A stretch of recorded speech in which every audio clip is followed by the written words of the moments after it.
ഞാൻ സാധാരണ ചെയ്യണ ഒരു കോമഡി കണ്ടന്റോ അല്ലെങ്കിൽ ഒരു മേക്കപ്പ് വീഡിയോ ചെയ്യാൻ വേണ്ടിയിട്ടല്ല എന്ന് വന്നത്. കൊല്ലത്ത് ഹരികൃഷ്ണൻ എന്ന് പറഞ്ഞിട്ട് വെറും 18 വയസ്സ് മാത്രം ഒരു കുട്ടീനെ ആളുകൾ അടിച്ചു കൊന്നു.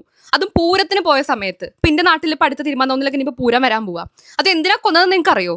അമ്മേനെ പറഞ്ഞു എന്നുള്ള ഒരു പേരിൽ അത് ചോദിക്കാൻ പോയപ്പോ 18 വയസ്സുള്ള കുട്ടീനെ ആരാ കൊന്നതെന്ന് നിങ്ങൾക്ക് കേൾക്കണ്ടേ?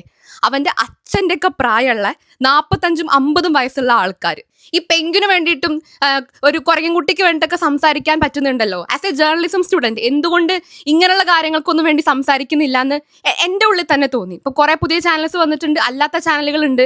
എന്തുകൊണ്ട് നിങ്ങളൊരു ചർച്ച വെക്കുന്നില്ല? യുവാക്കളുടെ അഴിഞ്ഞാട്ടം, ലഹരി മാഫിയ, ജെൻസി കിഡ്സ്. അതെന്താ ഈ ജെൻസി കിഡ്സിനെ പിന്നെയും പറഞ്ഞാൽ മനസ്സിലാക്കാം.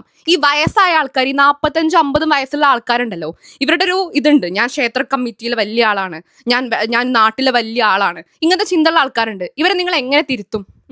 ഇങ്ങനത്തെ ആളുകൾ വെള്ളടിച്ചിട്ട് കാണിക്കുന്ന തോന്നിവാസങ്ങളുണ്ട്. എന്താ നോക്കണ്? ഇപ്പൊ ഹരികൃഷ്ണൻ എന്ന് പറഞ്ഞാൽ ഇവൻ്റെ അടുത്ത് ചോദിച്ചാൽ എന്താണെന്നറിയോ? അതിന് മുന്നേ ഏതോ കുട്ടികൾ പ്രശ്നം ഉണ്ടാക്കി, അപ്പൊ ഇവൻ ആ കൂട്ടത്തിലുള്ള ആളാണെന്ന് വിചാരിച്ചു. അതുകൊണ്ട് ഇവന്റെ അമ്മേനെ എന്തോ പറഞ്ഞപ്പോ എന്തായിട്ട് അമ്മേനെ പറയണെന്ന് ചോദിച്ചപ്പോ അന്നദാനത്തിന്റെ കൗണ്ടറിനെ അങ്ങോട്ട് കൂട്ടിക്കൊണ്ട് പോയിട്ട് വെറും ഒരു ഈഗോന്റെ പേരിൽ ഈ മെയിൽ ഈഗോ എന്നൊക്കെ പറഞ്ഞ സ്റ്റാറ്റസ് ഇടുമല്ലോ, ഇതാണോ മെയിൽ ഈഗോ? അവന്റെ അച്ഛന്റെ പ്രായമുള്ള ആൾക്കാരെന്ന് നോക്കണം. ആ പ്രതികളെ നിങ്ങൾക്ക് കാണാം. ഏറ്റവും സഹിക്കാൻ പറ്റാത്ത എന്താണെന്നറിയോ?